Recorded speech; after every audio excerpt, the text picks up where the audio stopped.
Alors Malik, quand tu vois par exemple dans Jean, quand tu lis Jean, c'est écrit que la parole de Dieu, donc tout a été fait par la parole de Dieu, d'accord? Ensuite, la parole était avec Dieu et la parole était Dieu. Tu vois, toi Malik, quand tu parles, c'est ta parole. Tu comprends Malik? Est-ce que tu comprends déjà? Ça, tu comprends, c'est normal. Ta parole, c'est toi. Donc la parole était avec Dieu et la parole était Dieu. Et ensuite, au verset 14 du chapitre 1, quand tu descends, c'est écrit, la parole a été faite chair. La parole qui était Dieu a été faite chair. C'est-à-dire un homme, Jésus. Donc ça, c'est le mystère, si tu veux, de la Trinité, mais il n'y a que l'Esprit de Dieu qui peut. Toi, ce qu'il faut, Malik, il ne faut pas que tu brûles les étapes. Toi, Malik, tu veux comprendre, écoute bien, tu veux comprendre la Trinité, d'accord? Tu veux essayer de comprendre la Trinité sans passer par le salut de ton âme. Il faut d'abord que tu sois sauvé, Malik. Il faut que tu sois sauvé d'abord. Et après, le Seigneur, il va te révéler tout ça. 14, écoute bien, verset 14, écoute bien. Et la parole a été faite chair, et elle a habité parmi nous, pleine de grâce et de vérité. Qu'est-ce que tu veux rajouter à ça? Et la parole a été faite chair. Jésus, quoi. C'est écrit. La parole était Dieu, la parole était avec Dieu, la parole était Dieu, et la parole a été faite chair. Moi, je rajoute rien à la parole de Dieu. Je rajoute rien à la parole de Dieu. La parole de Dieu, c'est la parole de Dieu. Dieu l'a dit, Dieu l'a fait. Lisez là, bon bref. Il y a une histoire du monde, si tu veux, de la création. Alors quand Dieu a créé, si tu veux, la terre, le monde, il y a Satan, le diable, c'est un ange déchu, si tu veux, c'était Lucifer, qui est devenu Satan, qui a été jeté du ciel. Le djinn, le démon, Shaitan, il est venu tenter Adam et Ève. Il est venu tenter Adam et Ève, d'accord? Le péché est entré dans le monde. C'est pour ça qu'il y a le mal maintenant en toi, si tu veux, en nous, dans la chair, le péché, et dans ce monde. Parce que Satan est à l'œuvre. Donc Dieu, si tu veux, il ne nous doit rien. Dieu, il ne nous doit rien, on est désobéissants, si tu veux, depuis Adam et Ève, on est une génération de désobéissants, si tu veux, d'accord? On a tous désobéi. Et ensuite, Dieu, par amour, il a envoyé son Fils pour que nous soyons sauvés. Jésus, c'est l'histoire, si tu veux. Ce sont les faits historiques, réels, sûrs, durs, fermes, parce que c'est la parole de Dieu.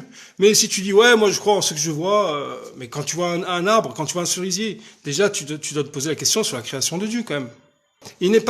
Jésus est mort sur la croix, si tu veux, mais il y a des témoins qui l'ont vu ressusciter. 3 jours après, il est ressuscité, il est vivant. C'est pour ça que Jésus est la puissance de la vie. C'est pour ça que Jésus, c'est la vie, si tu veux. Toi, regarde, ton problème, Jean, tu veux que je te dise ton problème, c'est comme tout le monde, c'est la mort. Non mais, ce que je veux dire, si tu vas me dire, ah, j'ai pas peur de la mort, ok, bon, bravo, c'est bien. Mais ton problème, il n'empêche que tu vas mourir. Et en général, quand tu prends à 99% des gens, on n'a pas envie de mourir. Sérieusement, quand je suis malade, moi je me soigne. Je vais pas dire, ah, je vais claquer sur mon lit, c'est pas grave, d'accord? Donc, on veut pas mourir, mais la mort, de toute façon, elle touche tout le monde. Et si tu veux, Jésus, c'est la vie. Jésus, c'est la vie éternelle. Ouais, Dieu ne meurt pas, Youssef, exactement. C'est pour ça que Jésus est ressuscité. Ah bah, mais c'est pas illogique. Jésus est ressuscité parce qu'il était impossible que la mort retienne Jésus dans les liens de la mort. Non, attends, Jean, je ne te parle pas... Non mais Jean, je te réponds. Je ne te parle pas du curé des papes. Je m'en fous, moi. Je m'en fous du pape Louis XIV et du curé Monsieur le Père Jean-Paul VIII. Non, je m'en fous. Je te parle de Jésus. Je te parle de Dieu et de Jésus, moi. Le pape, je m'en fous. Si ça se trouve, le pape, il n'est même pas chrétien. Jean, le pape, si ça se trouve, il n'est même pas chrétien.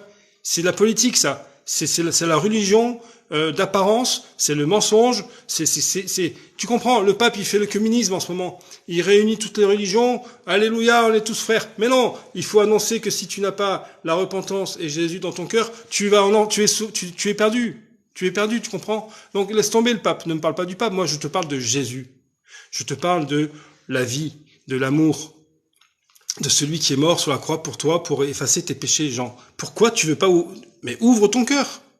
Ouvre ton cœur. T'es d'accord, on est tous frères de l'humanité, entre guillemets, si tu veux. Donc, si moi je crois, si les frères et sœurs, là, nous croyons en Jésus, pourquoi toi tu ne pourrais pas croire, puisque la foi te sauve. La foi te sauve. Non, Youssef, écoute-moi, Youssef. Moi, ton débat, ça ne m'intéresse pas, d'accord? Je vais te dire, je vais pas te répondre parce que c'est pas le sujet. Est-ce que Jésus est Dieu? Ce n'est pas le sujet. Le sujet, Youssef, c'est que moi je suis là pour te dire que si tu veux être sauvé, il faut que tu demandes pardon à Dieu pour tes péchés et que tu acceptes Jésus dans ton cœur. Le Sauveur, le Messie, le Rédempteur, c'est tout. Celui qui est mort sur la croix est ressuscité. Voilà, c'est tout, Youssef. C'est ça le sujet. Dieu veut te sauver. Vous vous faites des nœuds au cerveau. Vous vous faites des nœuds au cerveau. Ouais, mais Jésus, est-ce qu'il est Dieu? C'est pas Dieu, tout. Mais c'est pas ça le sujet. Est-ce que tu veux être sauvé ou est-ce que tu veux partir dans les ténèbres? Jésus sera jugé. Non, je crois pas. Non, Youssef, écoute, si tu veux lire le Coran, vas-y, lis le Coran. Mais moi, écoute, je lis la Bible et là, tu pars en cacahuète complet. Non, Jésus il sera certainement pas jugé. Non, Judas, oui, Judas, il est déjà en enfer. Non, mais Jésus, c'est le Fils de Dieu. Jésus, c'est la sainteté parfaite. Jésus, il est mort, si tu veux, sans commettre de péché et il est ressuscité, d'accord? Non, non, mais Youssef, écoute, Jésus ne sera certainement pas jugé parce que c'est lui qui va juger. D'accord? Regarde le verset, écoute bien. Hein. Comment un homme qui va juger, comment Jésus qui va juger peut-il être jugé lui-même? Regarde bien. Romains 2, verset 16. C'est ce qui paraîtra au jour où, selon mon évangile, c'est-à-dire selon la parole de Dieu, Dieu jugera par Jésus-Christ les actions secrètes des hommes. Dieu jugera par Jésus-Christ. Il est impossible que Jésus soit jugé parce que c'est lui qui va juger.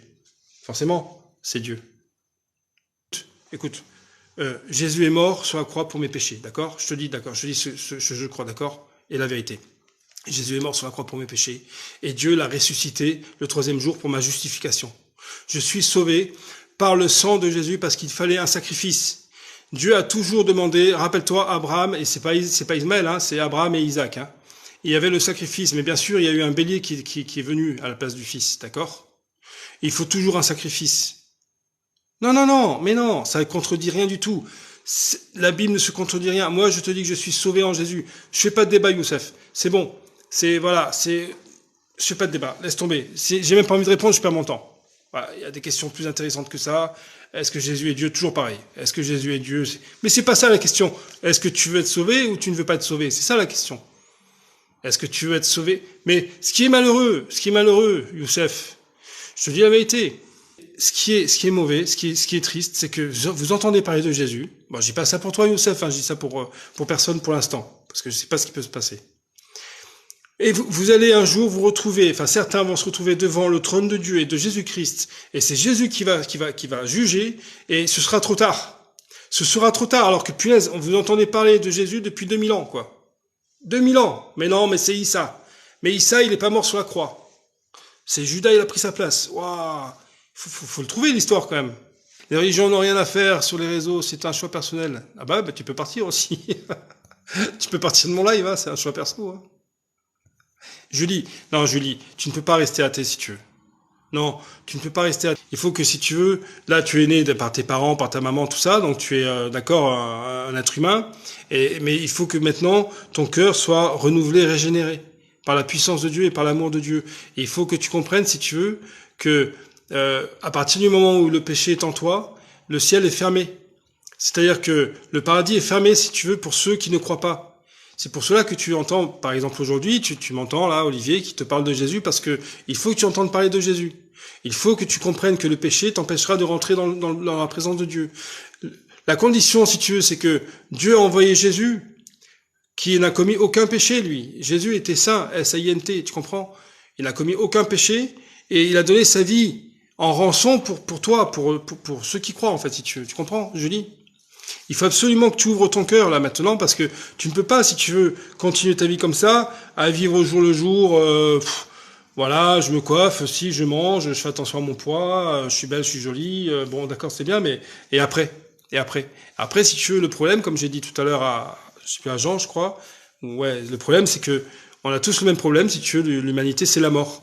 La mort qui frappe tout le monde. Et sérieusement, il y a personne qui a envie de mourir. C'est pour ça que Jésus dit, je suis la résurrection et la vie. Jésus, c'est la vie éternelle. C'est sûr. On a en nous la pensée de l'éternité. Donc Jésus, c'est la vie éternelle. Tu comprends, Julie, un peu ou pas? Tu te poses des questions, mais c'est bien. C'est bien si tu te poses des questions. Parce que regarde, Dieu, tu sais ce qu'il fait en fait. Tu sais Dieu ce qu'il fait dans son amour. Dieu, c'est un Dieu d'amour merveilleux. Quand tu te poses des questions, Julie, tu peux tomber, voilà, comme maintenant, sur un live chrétien. Ah, tu peux tomber sur un live chrétien, tu m'entends, moi je suis Olivier, mais tu peux entendre mon frère aussi, Joël, Loulou, plein de frères et sœurs, qui parlent de Jésus. Ok. Là, tu es tombé sur mon live. Ben moi, je te parle de Jésus. Parce que Jésus, si tu veux, c'est l'espérance. C'est pour ça que nous, les chrétiens, nous avons, Tu as, si tu veux, une espérance qui est vivante parce que tu dis, attends, je suis sur Terre. Déjà, regarde, sur Terre, c'est la galère. Alors franchement, faut dire ce qui est. C'est une galère, cette vie, quoi. Enfin, je me comprends quand je dis galère. On a une vie, si tu veux, pas trop mal. Moi, je vais pas me plaindre, si tu veux, bon. Mais c'est une galère en général. Tu vois, hier, j'ai arrangé ma machine à laver. J'ai failli tout casser parce que j'arrivais pas à l'arranger, tu vois. Donc, je me suis dit, c'est quoi cette vie tu comprends? Je dis pas le mot. Mais à un moment donné, si tu veux, ça, c'est les problèmes de la vie de tous les jours. Mais à un moment donné, toi, il faut que tu dises qu'est-ce qu'il y a après. Il y a forcément quelque chose. C'est pas possible qu'on est venu sur cette terre galérer toute notre vie là, être saoulé là. En plus, maintenant, ils vont nous couper l'électricité. Il faut acheter des bougies. Et tu comprends? C'est pour ça que si tu veux, il y a l'espérance. Dieu est venu, si tu veux, pour te donner une espérance, pour te donner ce souffle de vie. Mais ce qu'il attend de toi, Julie, c'est Dieu attend, si tu veux, de chaque personne la repentance. Que tu reconnaisses qu'il y a le péché en toi, d'accord? La repentance et la foi en Jésus. Voilà. Ça, c'est le salut. Il y a un verset qui dit, si tu confesses de ta bouche le Seigneur Jésus, si tu confesses de ta bouche le Seigneur Jésus, et si tu crois dans ton cœur que Dieu l'a ressuscité des morts, tu seras sauvé. Et alors, comment tu peux croire aussi? Il te faut aussi la Bible. Parce que là, tu m'entends parler, mais si tu n'as pas les écrits, si je ne te dirige pas vers la parole de Dieu qui est la vérité, tu vas dire, ouais, mais Olivier, ça se trouve, il raconte n'importe quoi, le gars. Tu vas dire, Olivier, ça se trouve, il m'embrouille la tête en ce moment, tu vois. Alors que non. D'accord? Alors après, si jamais tu veux une Bible, Julie, moi je peux te dire comment faire. Ça va, Daisy? Comment vas-tu, Daisy? Il y a Becky aussi. Ah oui, Argile, j'ai vu Argile. Tu comprends mon message? Ok, tu comprends mon message. Alors, Dieu, si tu veux, Jésus qui n'a commis aucun péché. Jésus était saint, S-A-I-N-T, saint, aucun péché, aucun mensonge, aucune mauvaise pensée, la sainteté pure et parfaite, d'accord? Jésus, si tu veux, par amour pour toi, par amour pour nous, il est allé mourir jusqu'à la croix. Voilà, c'est ça la croix, hein, parce que des fois on dit, moi je me rappelle quand j'étais gosse, il y a pas longtemps là, il y a 5 ans, tu vois. Quand j'étais gamin, je disais ouais Jésus, la croix, tout, je respectais si tu veux, mais je comprenais pas la croix. Moi, j'ai dit bon, il est mort sur la croix. D'accord, ils l'ont tué. Je comprenais pas, tu vois. Et après, tu comprends si tu pourquoi il est mort sur la croix. Parce qu'il fallait, si tu veux, le sacrifice parfait pour Dieu. Et c'est carrément son fils. Tu te rends compte, il y a personne qui peut faire ça. Moi, j'ai des enfants, si tu veux, mais si on me dit, si on me touche un cheveu de mon enfant, je deviens, tu vois, un lion, quoi. Moi, je m'embrouille avec Jean 17,3. Tu t'embrouilles. Faut pas s'embrouiller. Jean 17,3.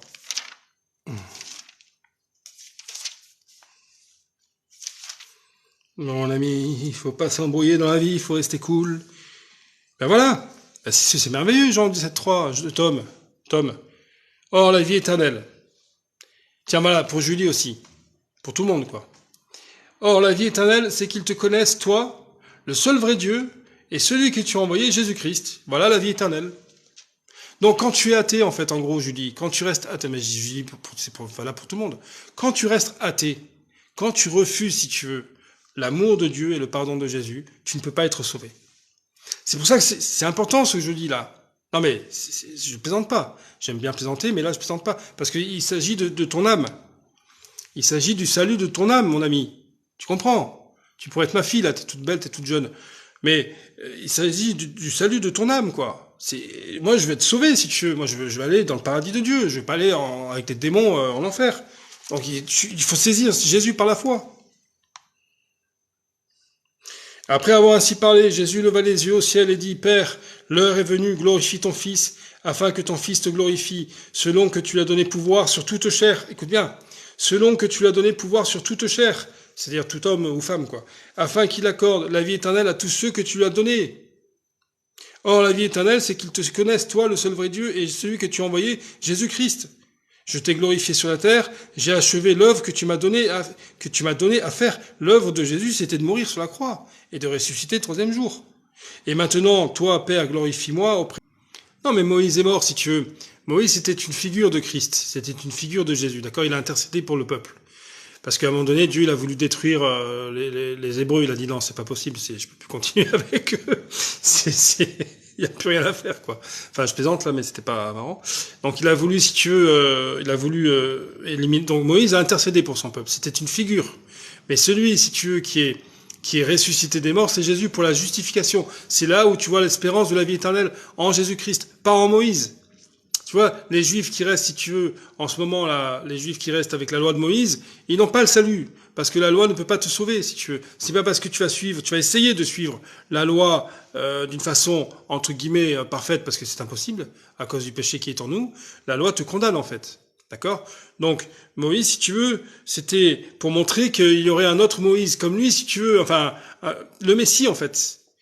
Moïse, il a fait sortir son peuple d'Israël, ça représente l'esclavage, nous qui étions esclaves du péché. Et quand tu viens à Jésus, tu es libéré du péché, tu n'es plus esclave du péché.